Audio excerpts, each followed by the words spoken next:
Welcome to the Hebrew Nation Morning Show, where we discuss the biblical roots of our people and our faith. Link to Accurate Precious Metals Refineries, our morning show sponsor at HebrewNationOnline.com. Lines are open, so call 503-967-3001 if you would like to join in the conversation.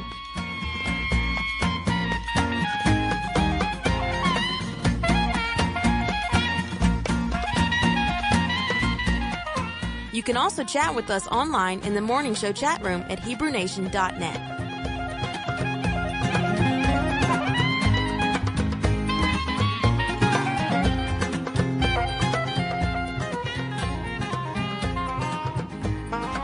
And welcome to the Hebrew Nation Morning Show this Wednesday morning, where it's very cold and snowy in the east and kind of nice in the west here in Washington, and about 57, we were just told, in Oklahoma, and that might be a hint to you about what we're going to be doing this morning.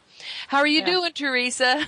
Doing good. We're working on the rest of our accumulation. Just started this morning. It went from rain to snow. That was kind of pretty to watch. Oh, yeah. It's not pretty when it's just raining here in Washington, but, you know. Mm-hmm. Unless you're a pluviophile like me. Yes. We've gone over this before. Well, I hope everybody has their cup of coffee this morning, because we are getting ready to have a kitchen table conversation with Monte Judah on Israel and Ferguson. I think actually the two are probably related somehow. We'll get into that in just a little bit. But if you want to call in, this is going to be your chance to talk to Monte about what's going on in Israel. How are you doing, Monte? Good morning. I'm doing great. That's good. It's good to hear your voice. I wanted to start out with you on your take on what's happening in Israel. Well, for the last several weeks, it has really come to the forefront, and it's now been the subject and the impetus behind random terrorist attacks upon the citizens of Israel all over the nation. Everything from cars running over people that are standing waiting at a waiting station for a railroad, to knife attacks, to random attacks. You know, the synagogue massacre where a couple of guys ran in. All of that is connected, and it's connected to the rhetoric that is coming out of the Palestinians in opposition to any kind of Jewish prayer or Jewish presence on the Temple Mount. The whole thing got kicked off several weeks ago when a man who's well known in Israel, well known in international circles, is Rabbi Yehuda Glick, and he's one of the founding members of the Temple Mount Faithful, and for many years he's advocated prayer for Jews up on the Temple Mount, to grant access to Jews up on the Temple Mount. And in recent months, the majority of the citizens of Israel have been persuaded to agree with him on that point. He's never advocated, as some other extremists have, the destruction of the Dome of the Rock or the mosque that is up there. He's just asking for a portion, a partition, if you will, of a piece of the Temple Mount be permitted so that Jews can freely go up there and pray. Well, there's a little more to it. He actually wants to actually measure the court of Israel, set a cornerstone, and actually build an altar. And it's to be the early steps of moving toward a temple being built on the Temple Mount. Now, the Temple Mount issue has always been the pinnacle issue in the Middle East peace accord, you know, with regard to Israel and the Palestinians. Well, that's now coming to the forefront, and the Palestinians have just basically gone ballistic, over this topic, and have gotten violent and hostile. And as I said several weeks ago, an assassination attempt was made on this rabbi. So, praise the Lord, he was able to survive it. He's recovered now, and his assassins were hunted down by the police, and he was killed. And that's kind of what kicked things off. And so the focus has now been on Israel about why is it that why is it Israel doesn't get to have a piece of the Temple Mount? The nations are saying, let's split the nation, let's divide the nation. They're saying, let's divide the city. Well, logically, why don't we divide the Temple Mount then? Yeah. And that's a good question. I mean, that's the logic kind of behind it. And as you and I both know, prophetically, we know that the Jews up on the Temple Mount is a very, very important step toward the end time events, because there's, to be the abomination of desolation, the altar up there set up and then shut down. So that's what they're advocating, and that's the reason why we're paying particular attention to it. And the Netanyahu at the moment is taking the position with all the nations to maintain the status quo, which is don't let the Jews up there and so forth. But I think he's on the wrong side of the ledger with what's going to be happening, at least what God has said is going to be happening. Right. And I think that there's a mounting level of interest on the part of Israel and to allow the Jews to go up there and have a piece of it. And as that happens, there's more hostility, and we're moving forward toward the prophetic picture. Go ahead. Go ahead. I'm sorry. I was just going to say we've now seen the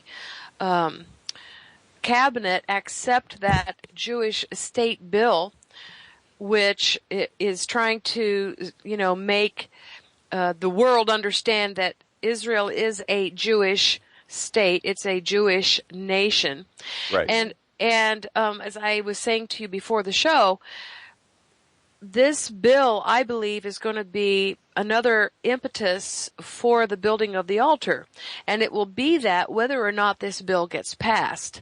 It'll be that whether, if they say, we're not going to do this Jewish state thing and overturn it, well, the Jews will just say we've had enough, and I think they'll go up and take that portion of Temple Mount. And if they do pass the bill, I think the Jews will say, well, now that's our green light to go up on Temple Mount and take that portion of Temple Mount. So I think either way, this Jewish state bill has now become a pivotal legislation for them. But here's what here's what the world is saying. That the Israelis are choosing between being a Jewish state or having democracy. And as I put in Beast Watch News yesterday, I believe that's a false dilemma, because the world is willing to let the Muslims claim to have their Muslim states or their Islamic states and call themselves democracies. Yeah. So what is the double standard? Well, you've hit it. You've hit it exactly. When it comes to anybody, other nations speaking against Israel, do understand it's a double standard. Right. It always has been. It always will be. Trying to reason with them is just it just doesn't work. And I think that's part of the impetus that's going on inside of Israel is that the Israeli government and members of the Knesset are now beginning to understand that no matter what they do, Israel, no matter what they do, if they do things that they think the nations will appreciate or value, does it do any advantage for them? No, it doesn't. If they do something against the thing, it doesn't make any difference. React. You remember Moshe Dayan, the defense minister in the Six-Day War? Yes. He was up on the Temple Mount, and they captured it, and he gave it back. You know why he gave it back? Because he thought the nations would then see Israel for what they truly are, that they're really a democratic state, they're really appreciative of other people, they're cooperative with them, and then the nations would like them and agree and cooperate with them. Boy, that worked out, didn't it? Yeah, that worked out. Right. Yeah, and I think there's people in Israel realizing that tactic in dealing with the nations, it doesn't work. And so there's a group within Israel saying, why don't we just do what we need to do, be a sovereign state, we'll define ourselves, not let the other people define us. Right. Finally, because there's been no concessions on their behalf. It's always take. Personally, I have always made this statement that when we see Israel go back to the biblical definition of Israel, to go back to the heritage of Abraham, to go back to the covenants that God made with Israel, the God of Israel, then we're moving in the right direction. By the way, every every historical point in which that Israel, got back into the blessing side of the Lord and got back to doing what Israel should be doing, they always went to the altar and began to reintroduce the altar service and renew that. Right. That's historical fact. Yeah. And so the interest in nationally within Israel for them to get the Temple Mount, get a piece of it, set up the altar and so forth, is completely consistent with its history of trying to establish their sovereignty as a nation amongst nations. And so that's the controversy that we see going on right now. Right. Well, in every generation, starting in Exodus 25, we have a commandment to build and maintain the temple. Mm-hmm. And, of course, we've had generations pass in Israel starting in 1948 that have not built the temple. And it's just time to get that done. When that happens, when they go up there to build the altar, that will be when the Lord, I believe, will turn his face, a lot more mm-hmm. fully toward Israel, and mm-hmm. we'll come, we'll see this process start, where the Lord is going to want to come back now. Because God will see them as the people are turning back toward him. Right. They're trying to draw near to him, so he'll draw near to them. Right. I'm just shaking my head, just, in awe. I just like, is it now? Is it now? Because we've been waiting for bated breath for some of us for decades. Yeah. Yes. Let me interrupt here because we've had a caller, and I just need to let everybody know that when you call in, don't hang up, because I will add you to the queue, but you have to let our speaker continue to speak until we get to a point where there's a pause, and then we can bring you in to ask your question. So, caller, if you want to call back, feel free to do so. Right, yeah, so we've all been waiting all this time, and there's been so many events, but the timing of what's going on right now is a lot of things. That is what is so compelling at the moment to me, is the next month is Hanukkah, the Feast of Dedication. A lot of people think it's about the menorah lighting up for 8 days. No, it's the dedication of the new altar. Mm-hmm. Is the Feast of Dedication. So that is well understood in Israel. So you have this piqued interest in reestablishing a presence, Jewish presence, on the Temple Mount, setting the cornerstone, measuring the court of Israel. By the way, the prophecy says they're supposed to be up there at the end times and leave out the outer court to the nations to be trodden down by them. Revelation 11, and that God measures his people and measures the altar, for all of the events for the end time. So we see this thrust going forward. It's the very core prerequisite to the prophecy, the abomination of desolation, the ultimate shutting down of the sacrifice. And we already, right now, there's no question about, do we see the hostility, the anger, and the opposition to the altar at the moment? Yes, we see that clearly. So you can imagine if somehow by some set of circumstances Israel does get a peace, does build the altar, the hostility already exists in the world against it. Well, yeah. So my imagination is it'll get set up and won't last very long before it gets shut down. Now, for us at the moment, is it possible that this controversy that's going on right now could result in Netanyahu being forced to reverse his position and Israel annexing and unilaterally right now sealing off a piece of the Temple Mount, providing access to the Jews to it, and suddenly they set the cornerstone and they start building the altar? And by the way, all the materials are already assembled for it, and they could build the altar literally in a matter of a few days. Do we think that's possible, that could be happening in the next 30 days? Right now, I would not bet against that. That is very possible that could happen. We know what you mean by when you say that the altar materials have already been gathered. Would you just talk a little bit about that so others listening in? This was a news report that came out a couple of years ago. They went down to this was a major news event. This same group of Jews, Temple Mount faithful, Temple Institute people, the Jews that want to do this, they went down to the Dead Sea. They gathered stones that have not been hewn by man, made by God. That means they're naturally formed. Very large pile of them. They brought them to East Jerusalem, put them in a warehouse, and they've developed the bituminous mortar material, and they have trained and taught themselves how to build an altar. Right. And they have brought the necessary materials to build a great altar. Now, a great altar has to be at least like 15 feet by 15 feet minimum. Now, the one that's that was in... That's a lot of rocks. That's a lot of rocks. The one that was in Solomon's temple, it was like 40 feet by 40 feet. I mean, it was a huge in Solomon's temple. But a great earth altar has to be at least 15 by 15. They have assembled enough material to build a great altar, and which is the type that would be on the Temple Mount.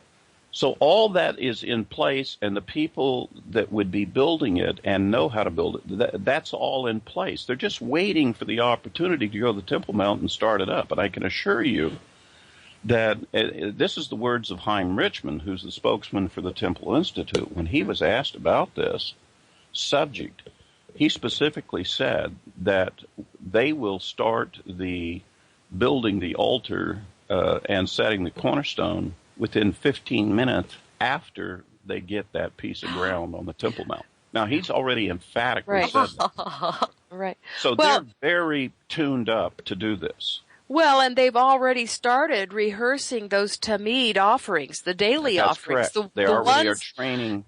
20 priests are being trained to do the Tamid offering, the specific offering that the prophecy speaks of that has to be done, that is shut down, that is the prophetic fulfillment.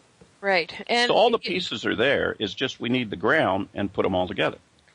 You know, the thing that distresses me is that there will be our Christian brethren who will probably have something negative to say about this altar when it goes up. I fear them joining the world's outcry against that altar. And that's the reason why I think that the prophecy in the book of Revelation in 11, 1 and 3 says specifically God calls for the measuring of his people. And the measuring is, how do you stand with the altar? How do you stand with this court of Israel? Do you stand with it or stand opposed to it? And those that will speak against the altar and the renewal of this daily sacrifice by the Jewish people, they will find themselves joining with the opposition, joining with the Palestinians, joining with the anti-Messiah, who's definitely going to be opposed to it. And Peter. And boy, they just made the wrong choice. Well, that cannot possibly be the truth or the correct choice before the Lord. Right, and the way that the Ezekiel passage reads, it's they start there. The angels start on Temple Mount with some people that are there apparently who are against that altar, that are standing there on Temple Mount. So who could those people be? Well, could it be people who are in the who are Jews, but they are like Lapid and Livni and those opposed. kinds? They're opposed to it.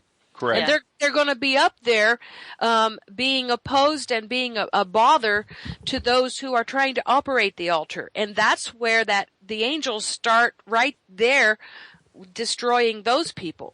Well, see, here's the fascinating part, Kimberly, is the prophecy describes these events to take place, and it's implied, very clearly implied, that there's great controversy with them. Mm-hmm. That there are those in favor of them, there are those who are opposed to them. So guess what we now have as a prerequisite in front of us?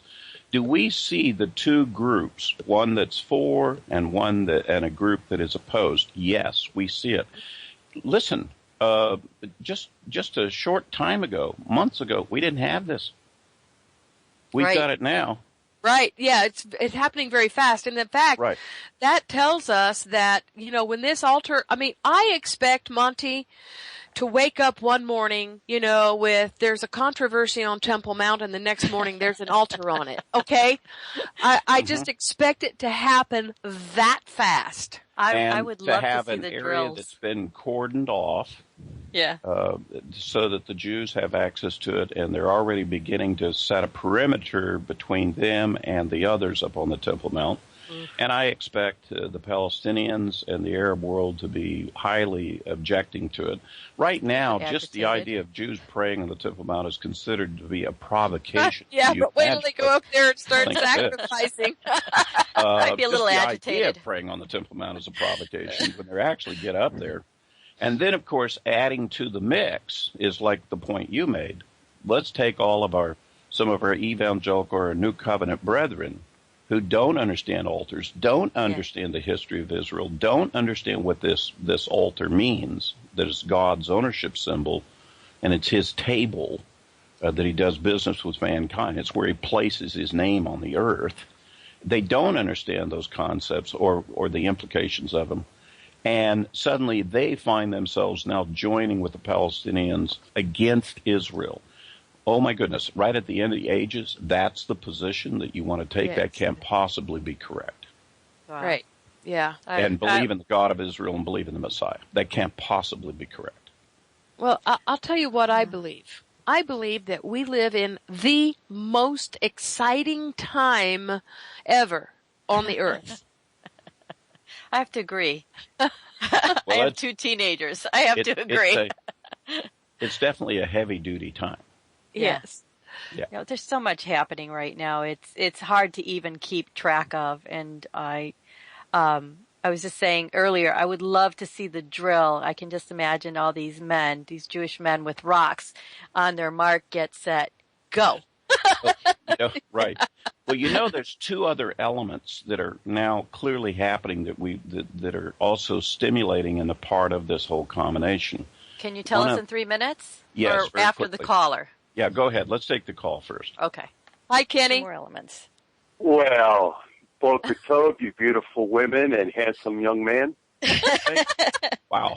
He's really laying it on thick this morning. Kenny, I was wondering where you've been. I'm glad to hear your voice. You okay, brother? Well, yes, I've had some of my issues. Yahweh is good. I love what he's done for me. Even through all my strife, I still want to go to him and say, no, I don't want to get mad. I don't want to get mad. But handle things rightly. But yeah, I'm still good. He still blesses us. Good. Well, Kenny, do you have a question or comment for Monte? Well, yes, I do have a question for Monte. I love his morning show. I've been following him on the Lamb Radio on Shabbat nights. And my question is, Mr. Monte Judah, with so much of hatred and sin in the world, and people having blinders and their ears being deaf, even if they're Christians, they don't want to see the altar because they don't understand, and is that why they want to go against the altar, or are they just afraid?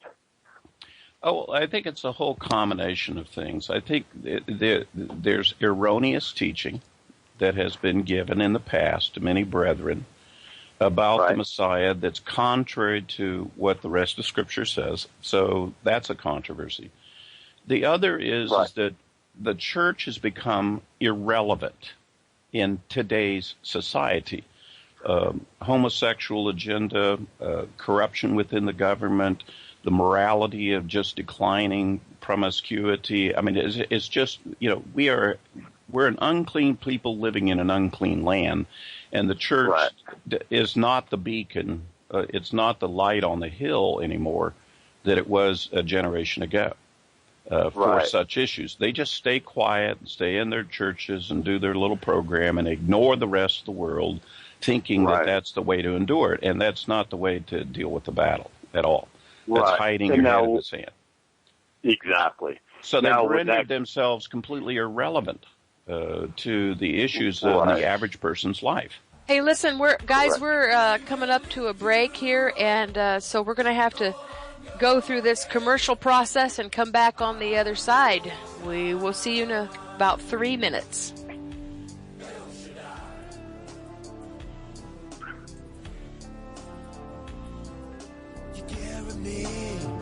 Through the darkest night,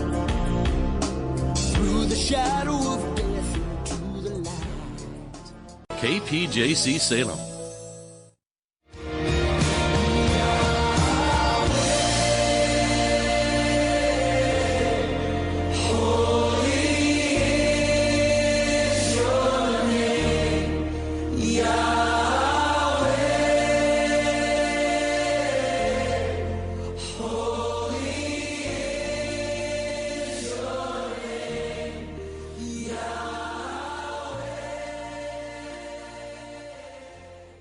Welcome back to the second half hour of the Hebrew Nation Morning Show this morning with Teresa Casalino and Monte Judah and me, Kimberly Rogers. Monte, I want to ask you about your take on this Ferguson mess.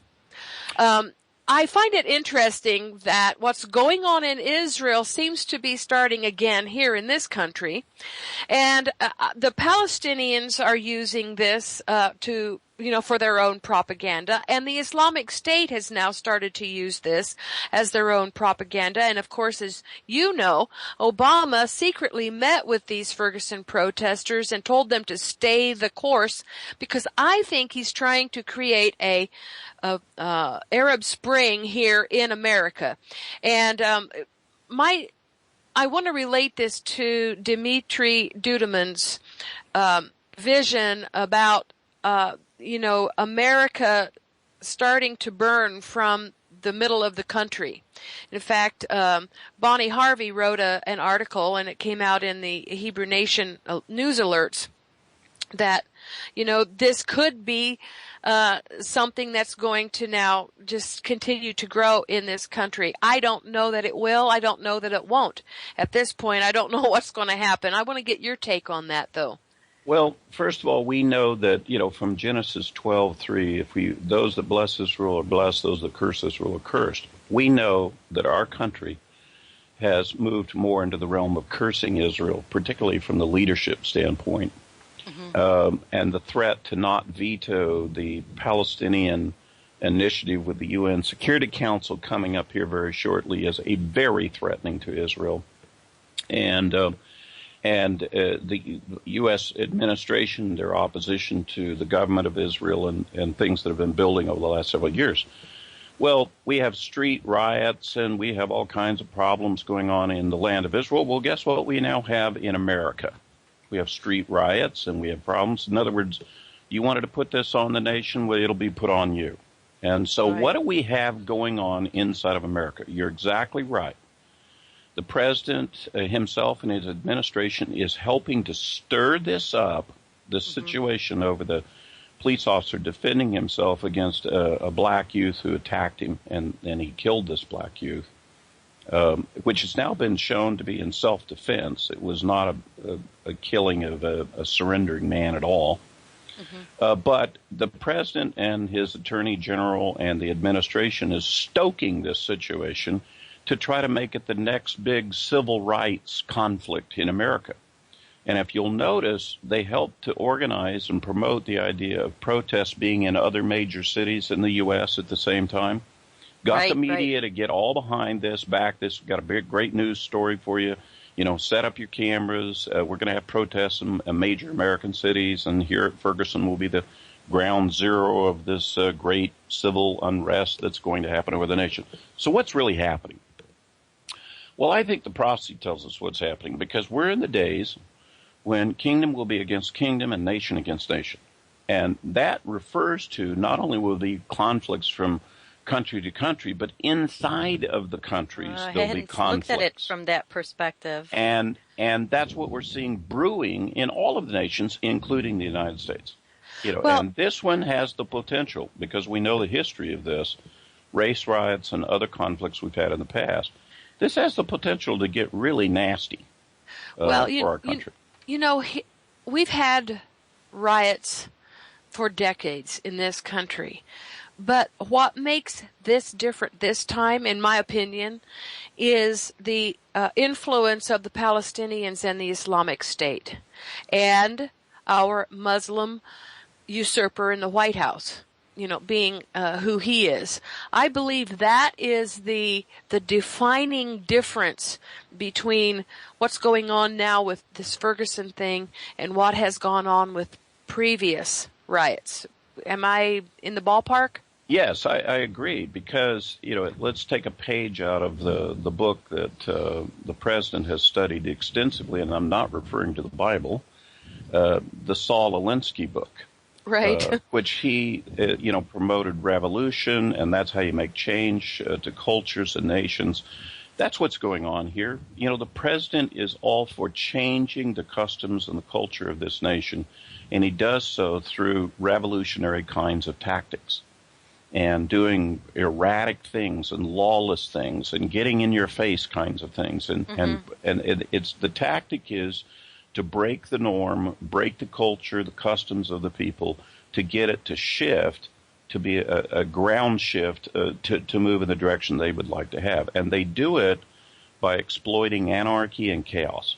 And right. So, it's the Clower-Piven doctrine. And it's not, the gospel sown in peace. Right. Rather, it's showing evil and chaos in the midst of great harm. And that's what's happening.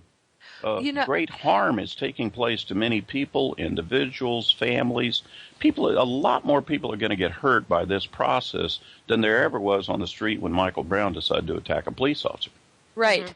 We had in one of the Ferguson protests, and I'm sorry I don't remember which city it was in, but we had a driver that plowed into those protesters, and the one woman got caught in the bumper, and she got dragged down the street. But this plowing cars into crowds of people, that's a Palestinian thing. We just saw that happen in Israel. And so it makes sense to me that the things that happen in Israel that our government approves of, and yes, I do believe that Obama approves of that. Yeah, it's very empathetic of the Palestinian position. Right. We're going to have that in this country, and I think the more that we see these kinds of things happen, the more we're going to see the same things. Measure for measure. Right, exactly, in this country. Yeah. So the conflict that's brewing in Ferguson and what may be coming out of it is a reflection, a secondary response to the stuff that we see going on in Israel. Well, I saw an interesting post on Facebook today, and it was people marching through Ferguson, and the poster reads, "Occupation is a crime. Ferguson to Palestine. Resist U.S. racism. Boycott Israel." Yep. They're trying to make the connection. How did all that get bundled together? Well, other than as you said, they're piggybacking. It shows you how contrived the conflict is. I heard one African American commentator make this very interesting observation. He said, I'm all for bringing up the civil rights issue and getting the discussion going in this country again, but this wasn't the case to do it with. And there's a recognition that it's contrived, it's a forced situation, it's not the real case that manifests that for the people if you want to have another dialogue about civil rights. Well, in the news yesterday, the feds are thinking about prosecuting Darren Wilson, that police officer at the federal level. Now, my first thought was, for what? But for a civil rights violation. Right. But the thing is, that, what they're trying to do is if they can't get enough uprising over Ferguson, this time, I think that they will, keep it going by trying to fanning the flames. Thank you, Teresa. Are you suggesting that the leaders of our country, especially the Justice Department, instead of promoting the domestic tranquility of our nation, would actually be going out of their way to cause harm and stir up the people? I'll be honest, it crossed my mind. I'll be honest. And can you think of a more shining example that would be a testimony to us of just how weird the world has gotten on us in this country, and how this is exactly what the Lord said would be happening as the beginning of sorrows and leading into the Great Tribulation. They are trying to destroy the very court system, policing system, legal system that we have in this nation that actually defends the nation. They're trying to corrupt it, turn the American people against the entire system so they can change it, so they can make it something they want. Right. Well, that's exactly what the Lord came to the earth to check out about Sodom and Gomorrah, injustice. And that's what we have now. We have a Department of Injustice here in the United States. And so, it's just another of the reasons why the Lord just comes back to check that out. He says, you don't want me to come down there for that. That is a very powerful parallel, because the outcry of Sodom was not over sexual immorality. That was symptomatic. Right. The real outcry was the injustice done by the legal system. It was corrupt judges. Right. And that it's just symptomatic when you have that you also have all of this other perversion and sexual promiscuity rampant at the same time. If you break those laws and rules, well, then why not break all the moral laws and rules? I mean, what's the difference?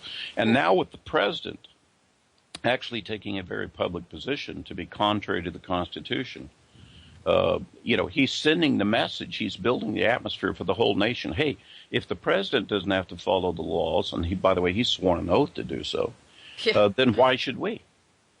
And he's telling groups of people, different community and groups, you don't have to obey the law. Just go out there and force your way. Have mob rule. And he's wanting to limit the police department as to what they can do about those kinds of situations. Right. Well, this is his fundamental change that he promised. Change is coming to America. Right. During his campaign in 2007. And now we're seeing exactly, what that definition for him. And as the leader of the free world, we're sending that signal to all the other nations as well. But all the other nations already had these problems. It's just they finally have come to us now. Yeah.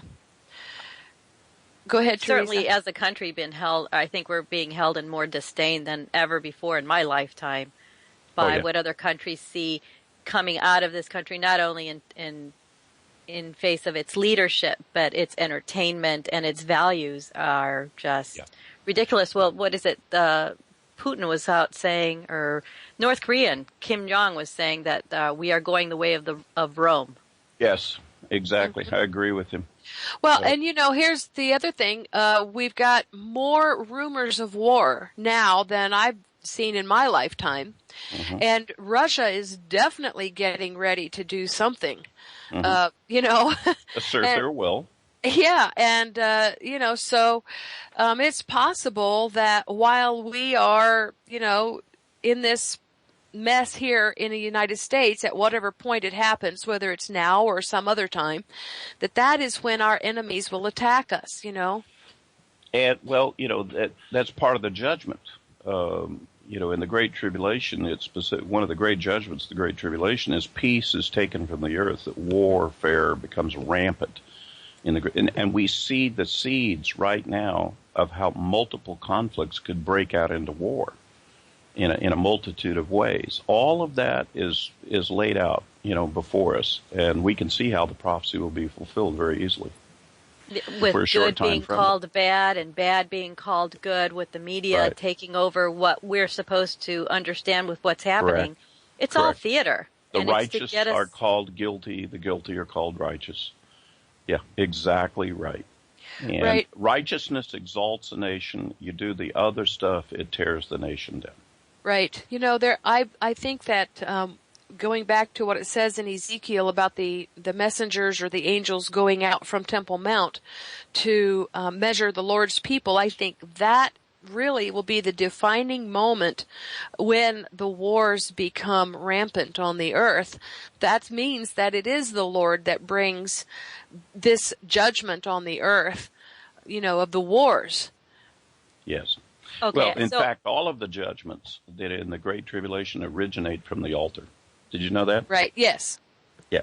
The reason why you're going to have the two witnesses standing either side of the cold altar is to announce all the judgments of the Great Tribulation. All those judgments originate from the altar.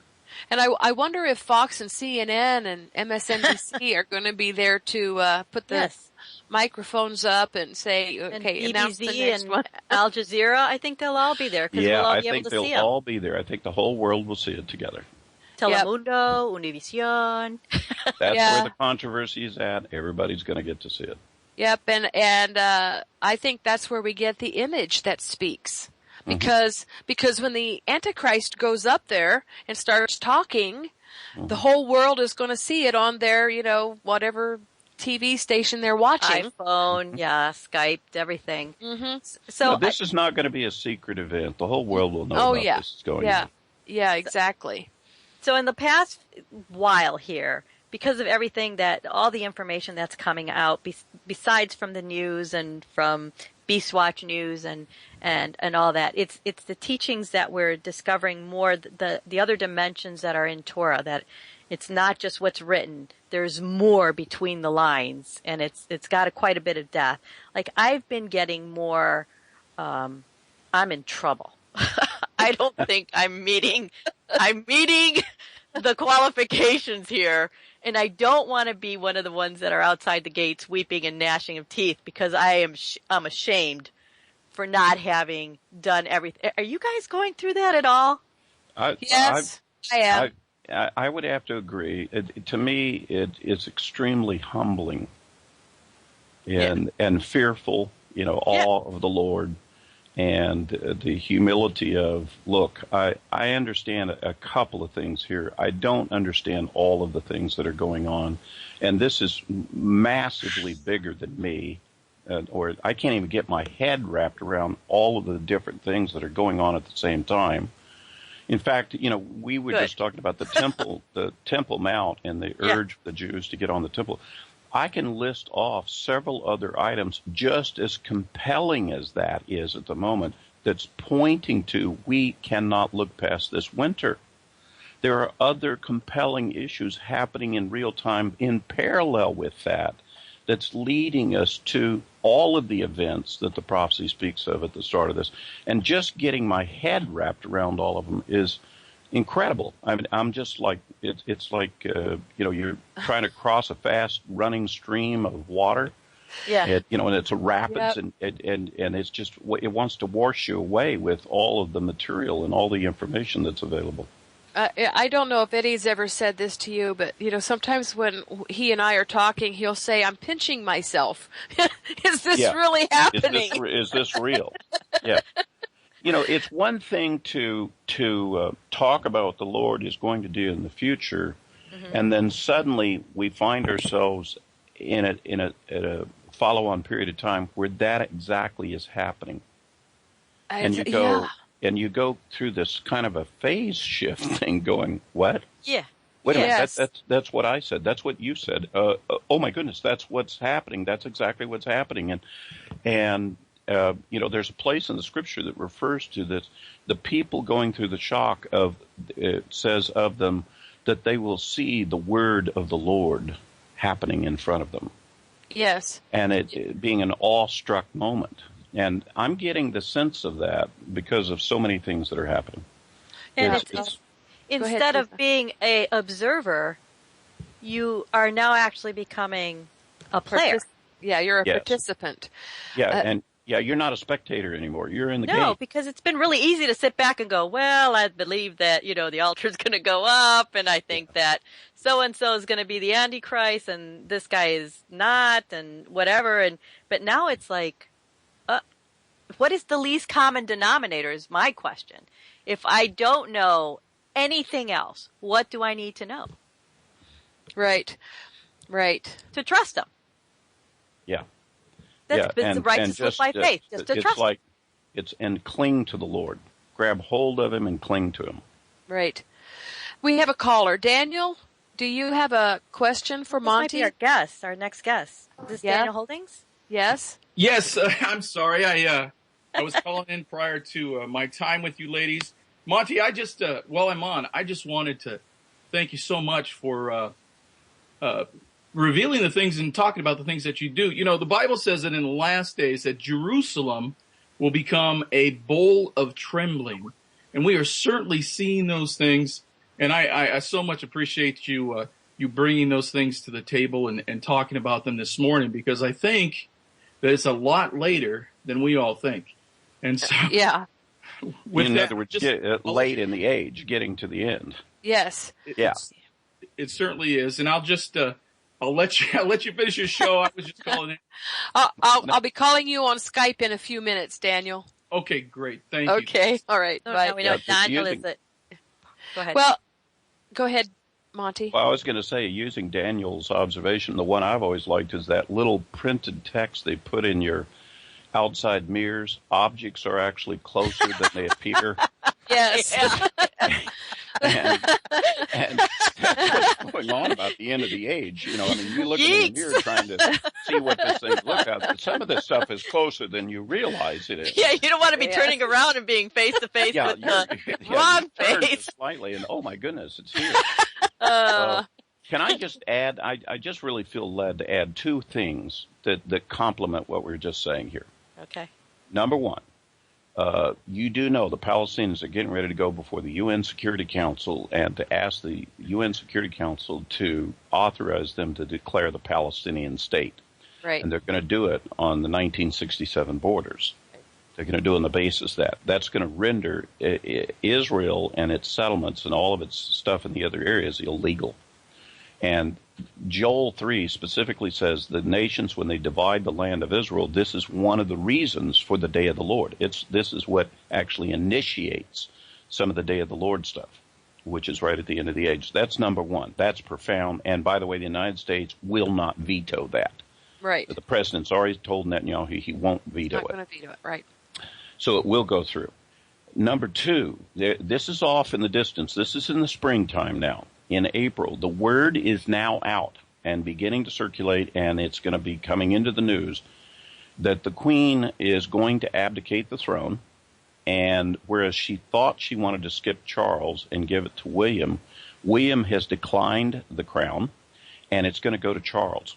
And Charles is going to become the King of England and the United Kingdom in April of next year.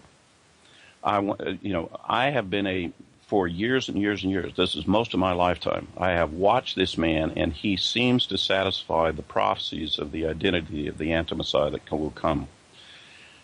Prince Charles, the prophecy said that he has to be a prince on whom the honor of kingship has not been conferred, but then the first seal judgment is he gets a crown and becomes a king.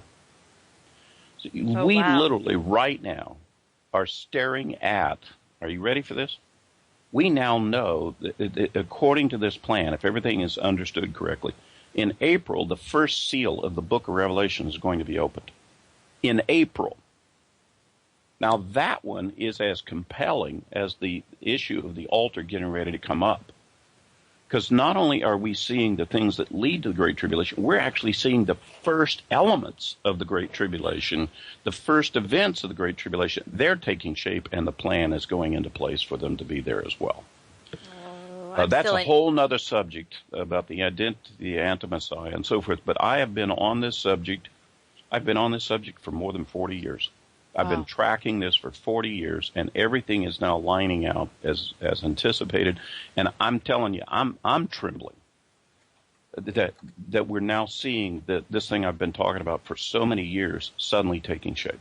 And the timing is impeccable for these events. It's amazing how the timing is coming. You know, when you mentioned about the PA going to the UN Security Council to submit their bid at the end of this month, I think on the 29th is the date that they've set for that. 25 seconds. You know, yes, I know. The Jewish state bill that's in trouble right now in Israel, that is the counter, that is Israel's counter to this PA state bid. That's correct. Yes. All right. Thank you for joining us. Yes, we've enjoyed having you on the show so much. Thank you. As always. We want Shalom. you to come back. Shalom, everybody. Okay. All right. Shalom.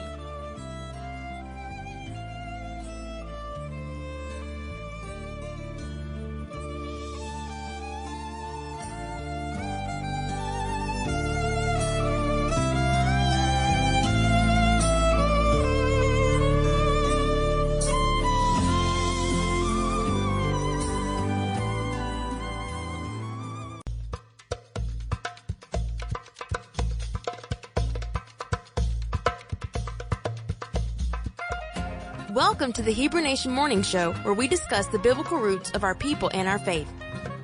Link to accurate precious metals refineries. Our morning show sponsor at HebrewNationOnline.com. Lines are open, so call 503-967-3001 if you would like to join in the conversation.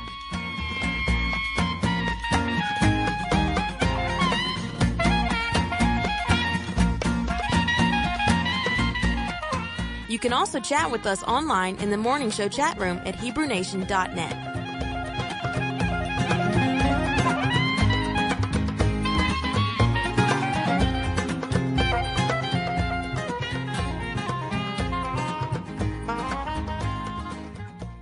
And welcome back to the second hour of the Hebrew Nation Morning Show with Cuppa Shebrews, with myself, Teresa Castellino, and my co-hostess, Kimberly Rogers. Hi. Hi. I co-hostess. I feel like, a hostess Twinkie. Better be careful. I know. Nicknames have been gotten on lesser, evidence than that. We can start calling you Twinkie. Yeah, my son, co-host is Twinkie. Yeah, he was talking about deep frying some Twinkies. Yeah. Anyway. Well, is there chocolate involved? I shouldn't say yuck so quickly. Well, I guess we could deep fry a Hostess chocolate cupcakes. That would be good. I think I would try that. Yeah. All right. So if you've just joined us, you missed the first hour, which was with Monte Judah of Lion and Lamb Ministries. But don't worry about it. We will have the podcast up later on today, and you can listen to it at your leisure. But we're glad you're joining us now. What were you going to say? I said, and you're going to want to. Yes, you are going to want to. It's a good show. Our second guest today is a gentleman by the name of Daniel Holdings.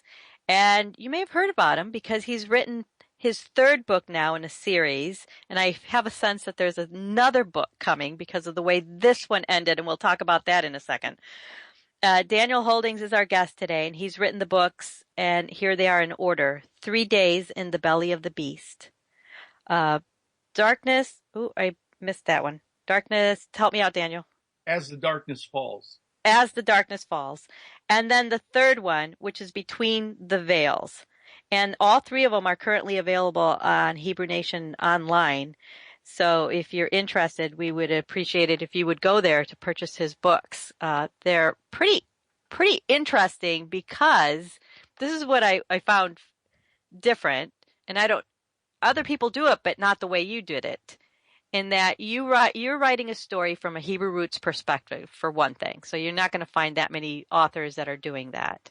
And you're incorporating not only the Bible, but you're also incorporating things that are happening around the world that are kind of edgy or not necessarily mainstream. And you're providing links to those subjects at the end of your book. So if people are like, what is he talking about? I've never heard about this. You can go to that link and look at what the YouTube or the article has to say about it.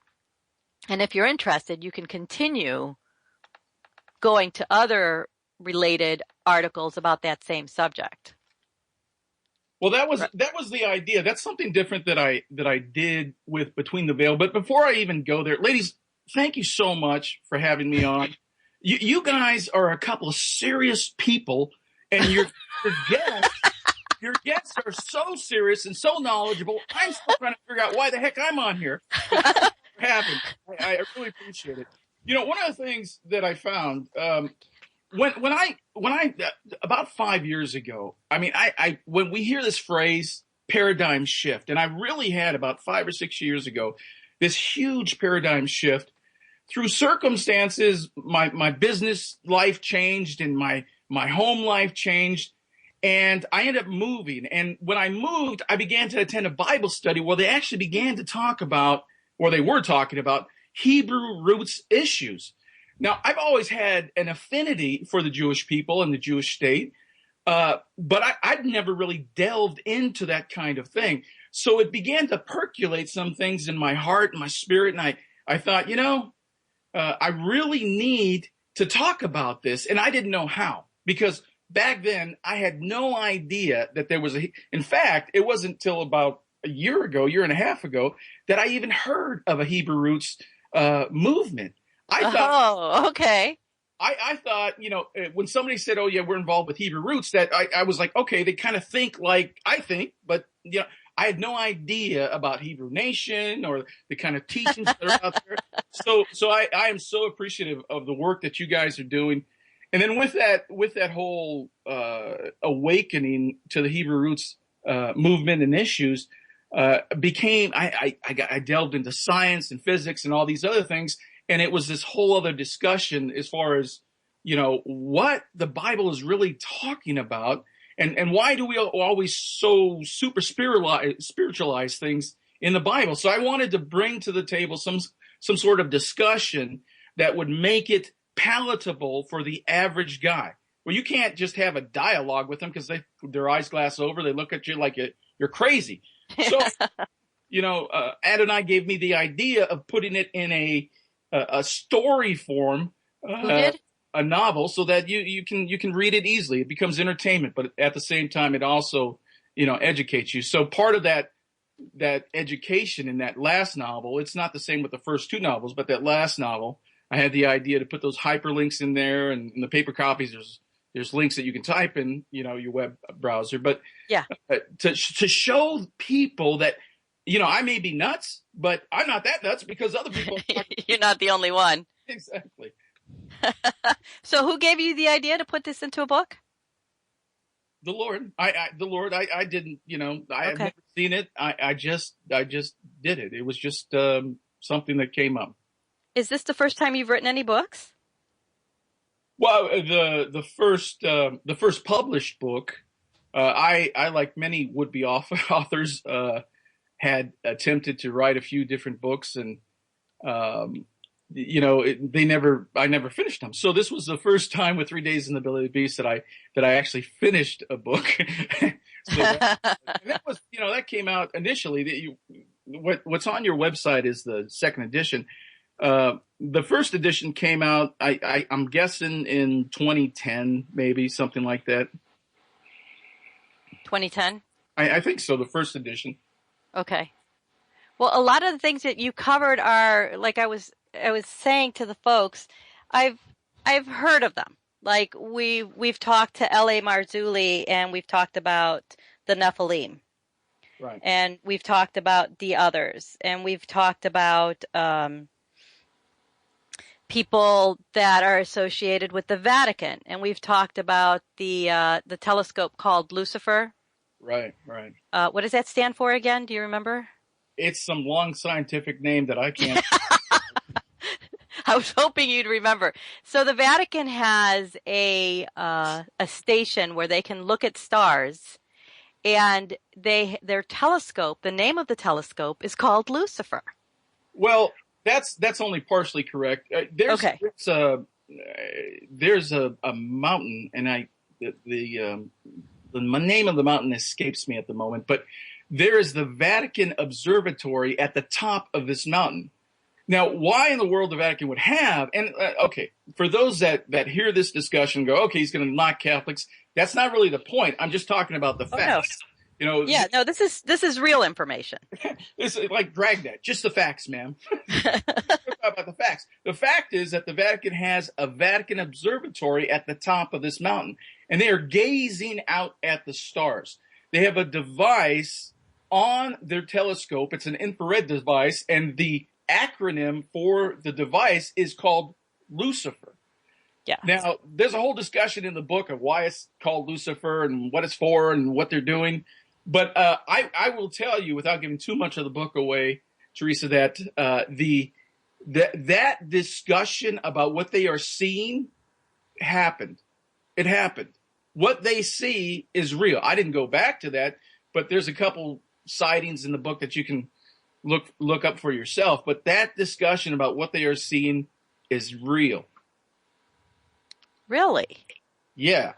Oh, that was one of the things that was that had the hyperlink to it. Right.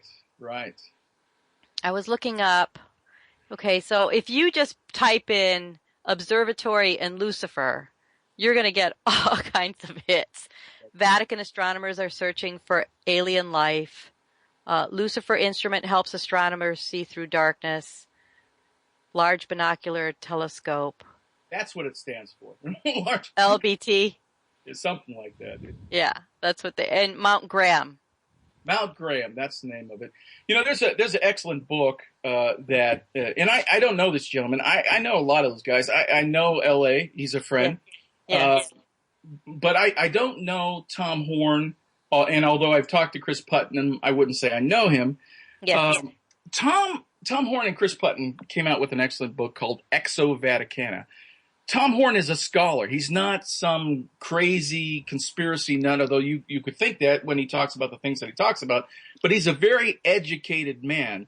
And he and Chris Putnam personally had discussions with the Jesuits that are up on that mountain. And those Jesuits told him what they were seeing. And it was commonplace to them. Almost like they were getting in the way of their work. Wow. That's what I like about this book, is that it's taken information that's, like I said, not mainstream, and incorporated into the book for a story. And it makes for a good, exciting read, because you're like, oh, now they're using HARP. Now they're using the what did I call that? The thing that makes you have to follow my hand gestures here. See, okay, I'm trying like I'm doing the accelerator, the Haldron. Right. And I was telling Kimberly about it, where they're making the portals appear.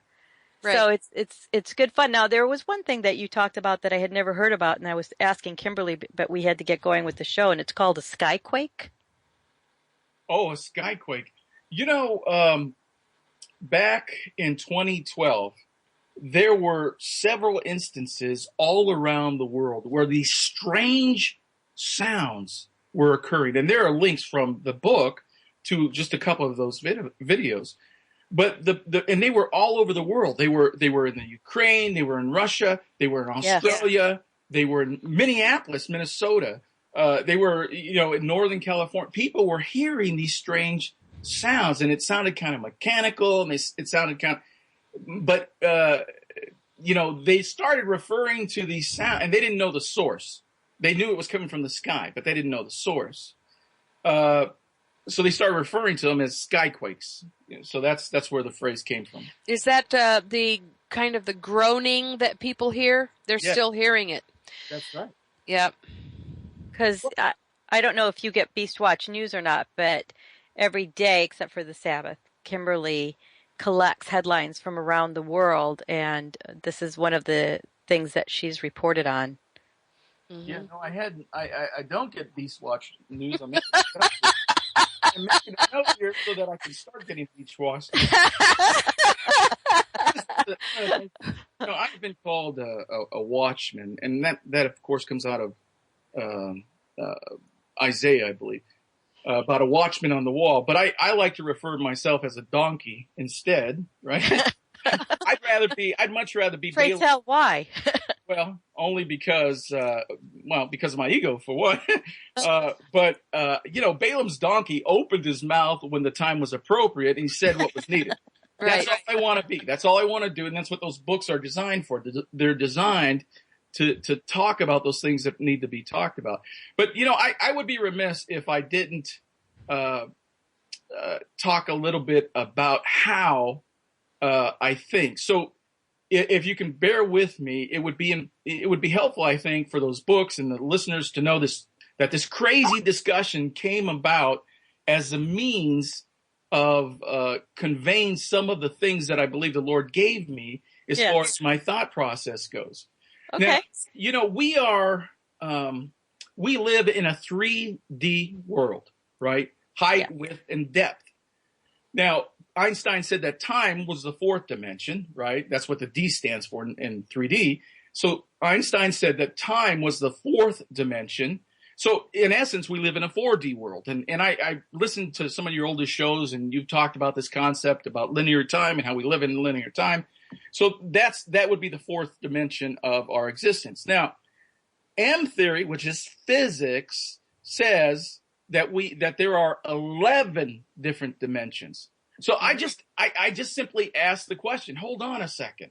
Are they right or are they wrong? And if that's true, what's going on in the other dimensions? Well, I propose that, see, when we as believers, we look at the Bible and we think things are spiritual, right? We talk about things in spiritual terms. But I submit to you and your audience that there is a scientific reason for the things that happen, even though we may not understand all of the science behind it. Now, bear with me. And I can prove this out with the Bible, right? Well, yeah, no, I'm going to agree with you because he's a lawgiver. So everything works according to laws. That's right. And he gave us our physical laws, right? That's where physics come from. Yes. So we live in a 4D existence. Now, Paul said that I once knew a man in the third heaven. I'm a simple guy, but if he said there's 3 heavens, if he said there's a third heaven, there must be 2 others beside that. So that's 3 more dimensions that we don't see, right? Yeah. So 4, our existence, plus 3 that Paul just talked about is 7. Now, the Bible actually has different levels or different, if I can say it like this, dimensions of hell. Now, there's Hades in the lake of fire, which Jesus went down. He stole the keys. And then there's the abyss, where fallen angels are locked up, and they're going to be released at the end of the age for a time. That should be scary to some people. Then there's a place called Tartarus, right? And then there's the eventual resting place for the enemy is the lake of fire. Now that's 4 different levels or 4 different dimensions, as I just mentioned. 4 different dimensions of hell plus 3 dimensions of heaven. I think there's probably more. I'm just using this as an example. Yeah. Plus 4 dimensions that we live in. That's 11. That's physics. That's M theory. That's physics. No, well, my point is that when we look, God is a supernatural God, meaning that he created as you said, the physical laws that we live in, but he exists outside of those laws. He exists outside of time. He is beyond these dimensions that we see. So I only ask the question in those books and through the things that I talk about, okay, we see what we see in this physical realm, but do you really think that all we know is only happening in this physical realm? No. Things are happening all around us. You go back to Hebrews. We since we have such a great cloud of witnesses around us, if things are happening all around us, why is it that we continually just are asleep to those things? So I submit to you that you will notice that I don't call those beings within those books angels and demons. I leave it for the reader to discern. I don't use those texts. I just use descriptions that have been given to those beings, throughout history. Yeah. So the point is that there is a whole world around us that we do not see. And as I wrote those books, one of the things that I came to the conclusion of is all of those things that are surrounding us, that are occurring around us, are actually pervading our own physical 3D world now more and more as we get closer to the end of the age. And, that's biblical. The word says that we're going to see some really crazy things toward the end of the age. And I think, unfortunately or fortunately, depending on how you think, that we are actually beginning to see some of that crazy stuff. So that's how those books came about. And the reason you said it's pervading our own dimension, there are scriptures that support that premise, such as we are not fighting against the physical, we're fighting against things in the heavenlies, or that there's battles occurring in the heavenlies is how I refer to it. Yes. And that, for example, when something happens towards the end of this age and Michael is is drawn away from being the protector of Israel, Israel is now vulnerable. So vulnerable to what? It's if we can't see Michael, then we must be vulnerable to whatever Michael was fighting. And what will that be? It's interesting that we're having this conversation because I personally believe that when we get back to the way we were in the garden with our new bodies, our immortal bodies, which, by the way, I believe are androgynous, meaning, there's not going to be a gender distinction there. Right. Right. We're going to be able to do what Adam and Eve did, which is to see entities that can speak to us from other dimensions. That to me is what part of the definition of eternity is that you're not limited by the physical existence that you have right now. Mm-hmm. What do you think, Daniel? I think that is absolutely accurate, although I hadn't thought about the androgynous angle of things, and I think that's probably true because we know that the Father has both male attributes and female attributes, so I think that we'll be more like him. It's actually masculine and feminine. Right. So when we get back to those bodies, I would submit that we would not only be able to see, but we would be able to interact with all of those different dimensions that we cannot interact now, and that the physical laws that bind us now will not bind us then. And the reason I say that is because with a few exceptions, Yeshua, when he was on the earth before he was crucified and resurrected, he was bound somewhat to our physical laws. Although he did walk on water and he did miracles, for the most part, he adhered to the laws that we were given. It was not until he was resurrected and appeared to the disciples that he began to walk through walls and appear out of nowhere. Mm-hmm. So I think there's something to what you're saying, Kimberly, that we will begin to be able to interact with those other dimensions that we don't see.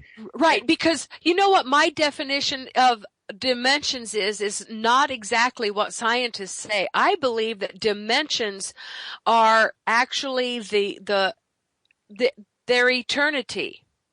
The Bible talks about the eternities, and it has recently occurred to me that what it's talking about there are dimensions. Right.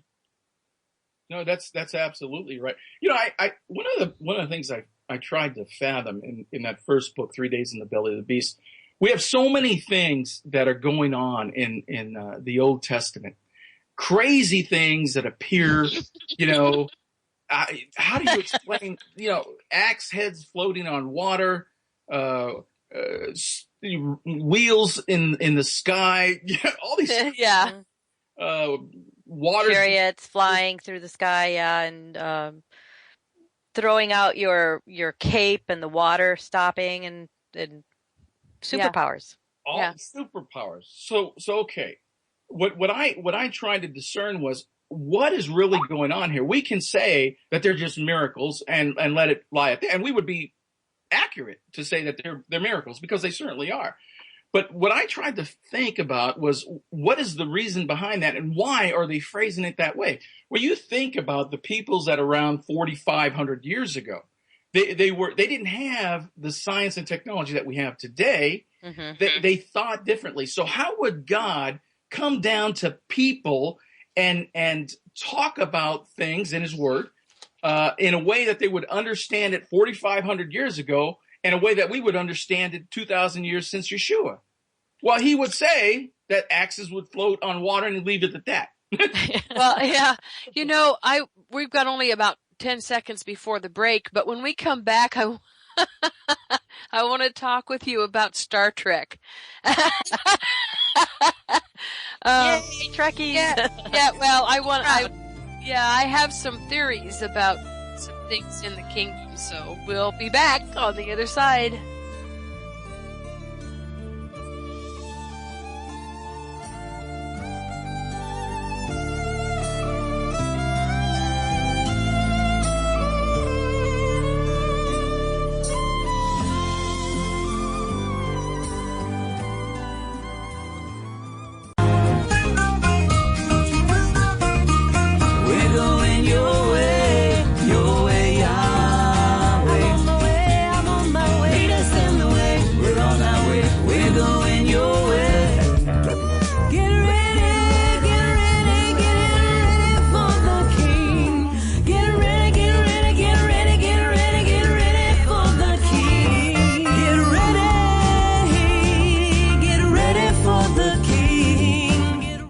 KPJC Salem.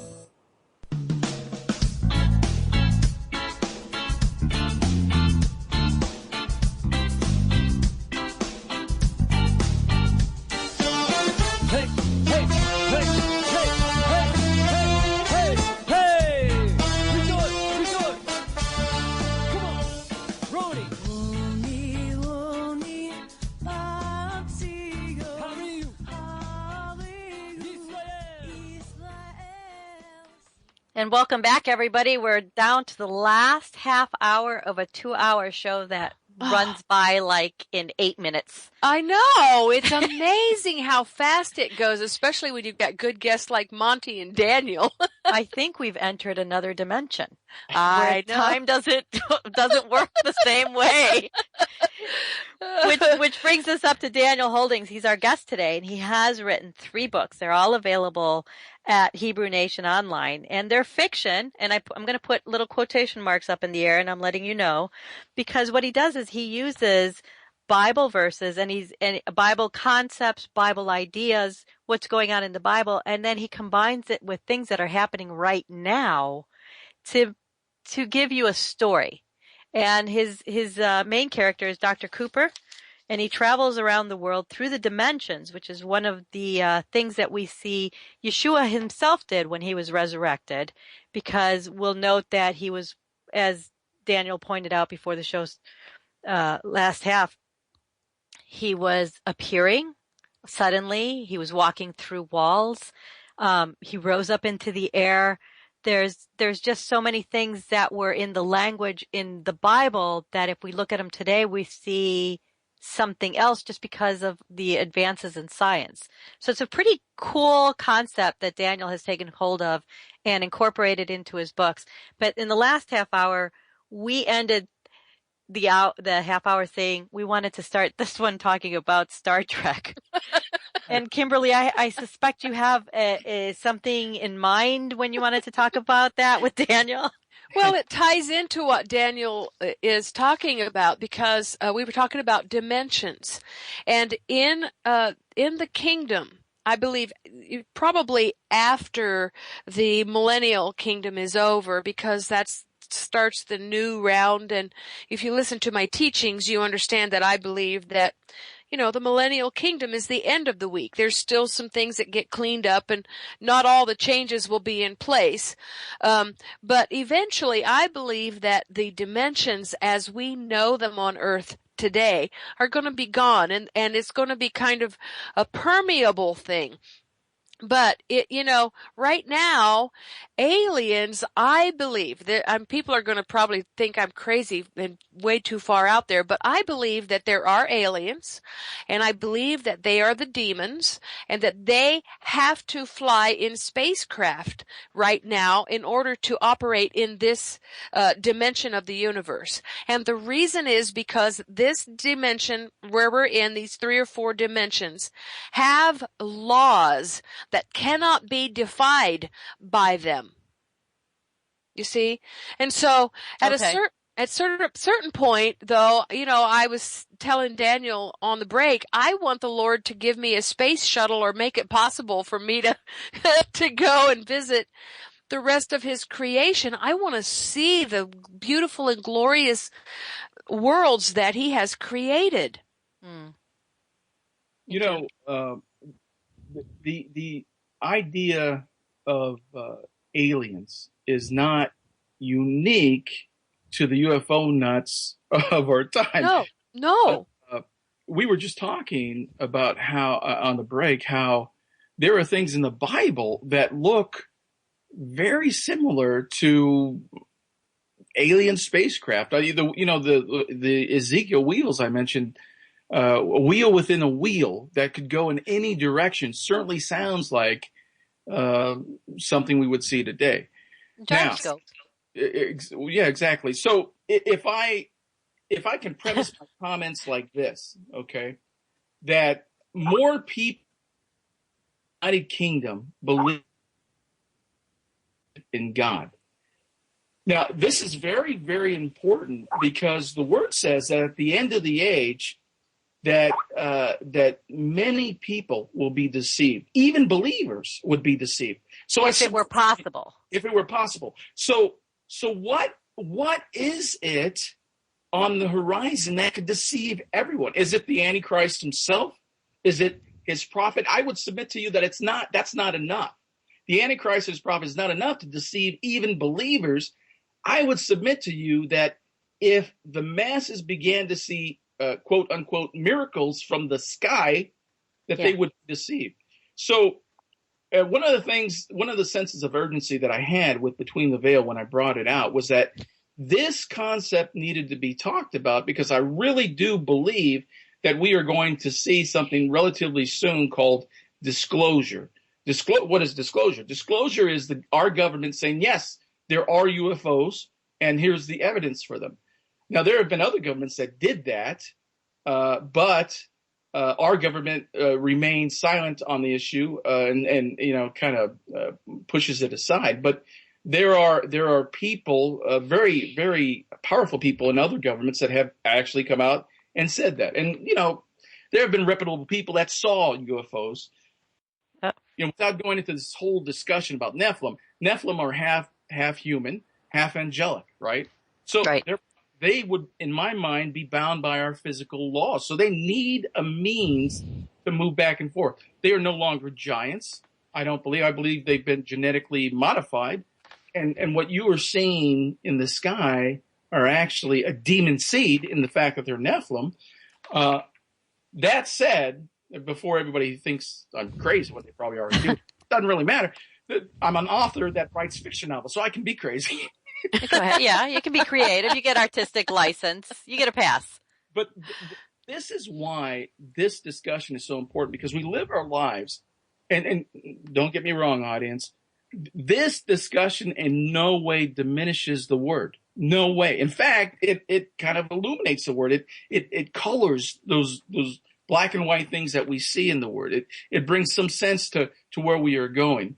If you think that I'm totally nuts, you need to understand that there are powerful people in the world that believe this very thing, but not only about the Nephilim, not only about UFOs, but about the interdimensional activity that is going on today. And I will premise my conversation with you at this point with the fact that I'm going to base it on fact. This is not fiction. Back in 2012, there were, and because I want to go back to the LHC, the Large Hadron Collider in Geneva, which is a real place.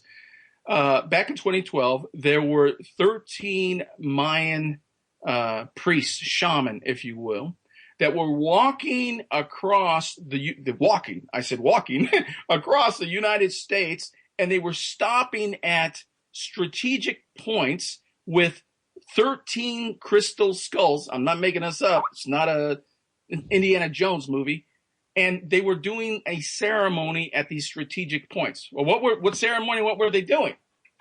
They were trying to open up. It wasn't the ones with vodka, was it? No, it wasn't. But okay. They were trying to open up portals. And one of the places that they oh, really? Absolutely. Look, you can look at the history yourself. I didn't make this up. That's right. I hate when people try to open portals. So it's not Daniel that's nuts. He's just repeating information from other people that are nuts. But the fact is that they believe this, okay? Interestingly enough, one of the places that they stopped was St. Louis to open up. Oh, and we've got the Ferguson thing going on. Where were the other places they opened up, Daniel? I can't list all of them, but the last place they stopped was the City of Angels before they went back down to... Los Angeles has been having riots. Ooh, which angels are we talking about? I wonder if there's a connection between their demonic practices in those cities and those cities now having Ferguson-style riots. Well, go ahead. I think it's... I think it is, and I think the point is that I wanted not just to talk about that, but the point is that what you were seeing, and I think it was their ability, their attempt to cause the supernatural to interact with our natural world, with our physical log world. And if you notice, since 2012, there have been several crazy things that have been happening since then, and things seem to have deteriorated since then.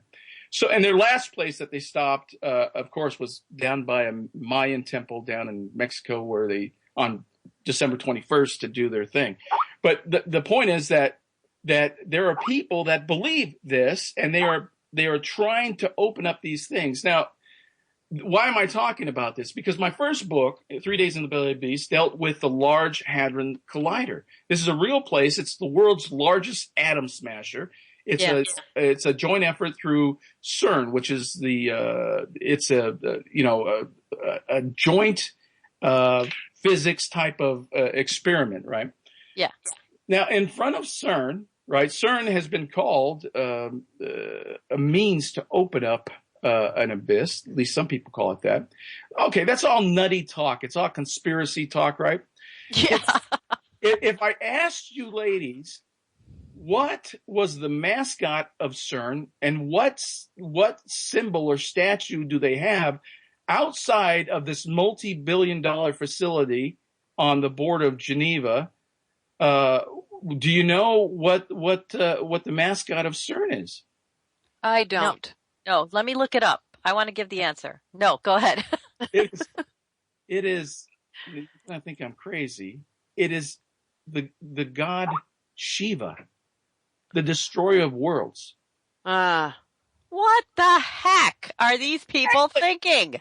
What the heck? What are they thinking? Well, and there's a whole lot of crazy other stuff that is going on with CERN, but I bring this up to talk about the idea that is, because in those books, what you are reading, Teresa, is the third part of a journey that started with 3 Days in the Belly of the Beast and Bryce Cooper actually working at CERN.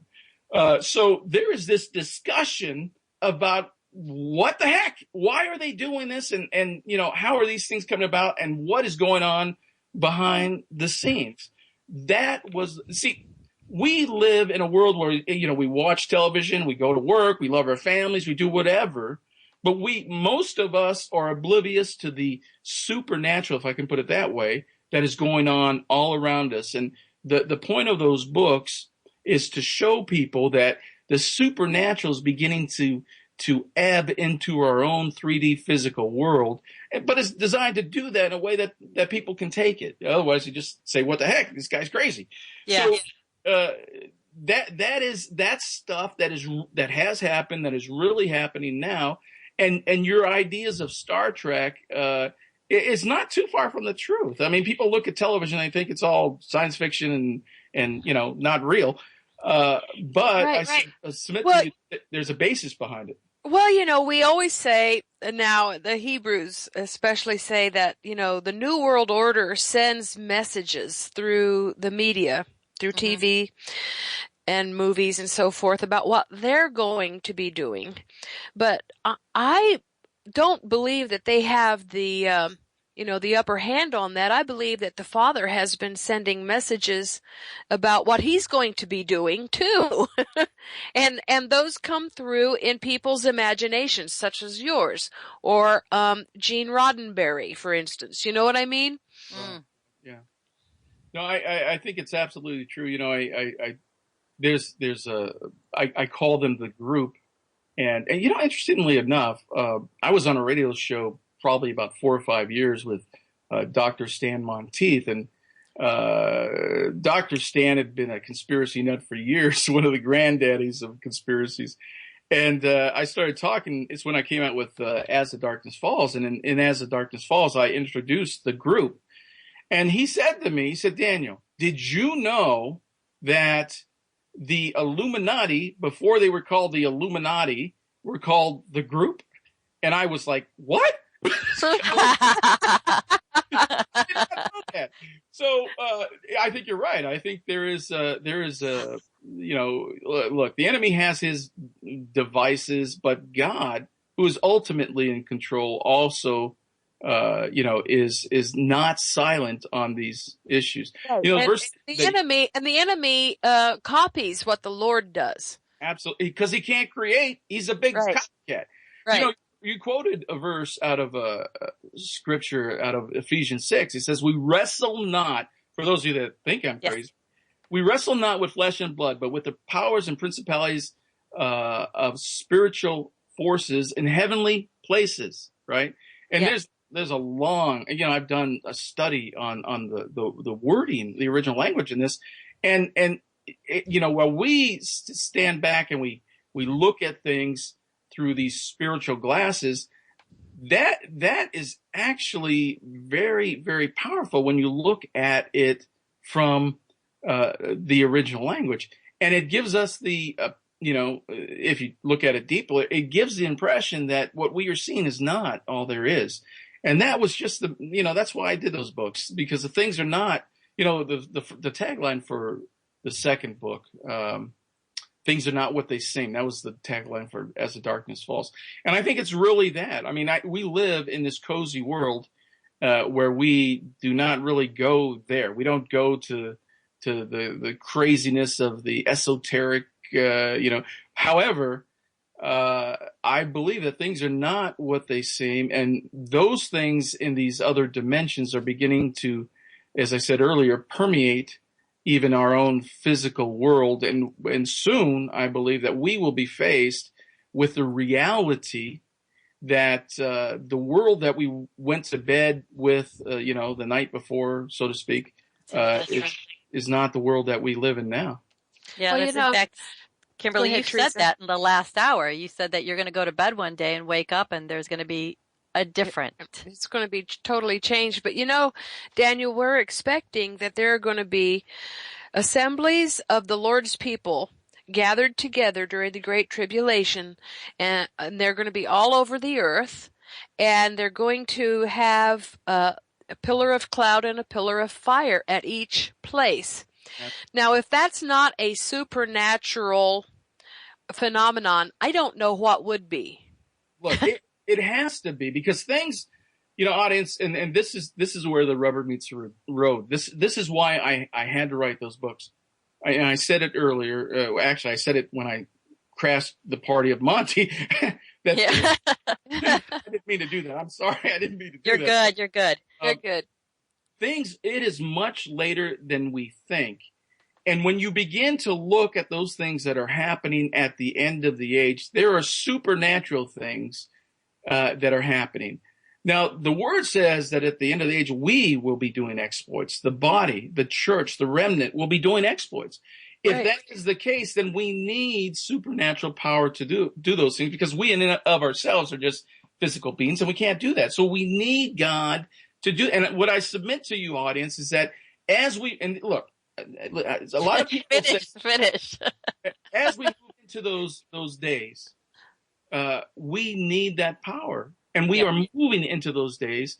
And although it can be scary, right, we have the God of the universe on our side who is able to give us all the provision we need, even if it means a pillar of fire or a pillar of smoke. That's the God we serve. And that's what I was going to say. Everything that happens, my beloved brothers and sisters that are listening, and those of you that aren't listening, everything that happens, he either allows or provokes. So we talked about this a little bit with Monte. The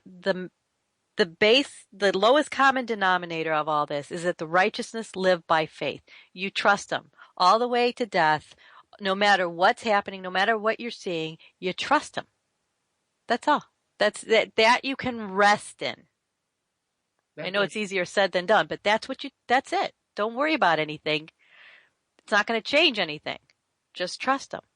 Tell us a little bit about your books, Daniel, because we only have 4 minutes left. So tell me a little bit about the first book, the second book, and the third book. The first book is 3 Days in the Belly of the Beast, and as you mentioned, the primary character is Dr. Bryce Obadiah Cooper. He is a world-renowned physicist that won the Nobel Prize, but interestingly enough, he is also a Hebrew.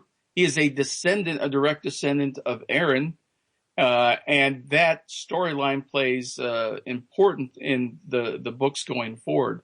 Mm-hmm. So the first book is his exploits with the Large Hadron Collider, what is going on there, what happens to him, and how he comes to faith in Yeshua. The second book is As the Darkness Falls. As the Darkness Falls begins to talk about the very same things that are happening in the world today, and how Dr. Bryce Cooper is faced with this shifting reality from the normal world that we all know to some very strange things that are happening in the news. And then Between the Veil, my latest book, is a carry-on from there that talks about some of those strange things, but it also delves deeper into this issue of UFOs, the Nephilim, wormholes and portals, and the Vatican, that kind of thing. So that is the series in a nutshell. So people have asked me, can I just read this book and not have to read the? Yeah, you can. I've designed them to be individual reads. Yes. However, people always, I think I can say this, they always go back and they buy the first two books because they want to see how they got here. So you can't. I believe that, because I'm reading book number 3 and I'm getting an idea of what's happened, but I'm really wanting to know what the background is, and I want books 1 and 2. So that's the series in a nutshell. Sorry, I don't know if it was you, Kimberly, or Teresa, that said this, that you thought maybe a fourth book was on the way. And I have, I did an interview a while back, a video interview, and I really don't know if there's a fourth book, because I'm going to sound like a real nut now. I just don't know how much time we have left. I think a lot of things are about to happen. Man. And I don't know if we're going to be able to get that book out, but at any rate, there you have it. I'm going to say that there's going to be a fourth book, because you can't just leave us there.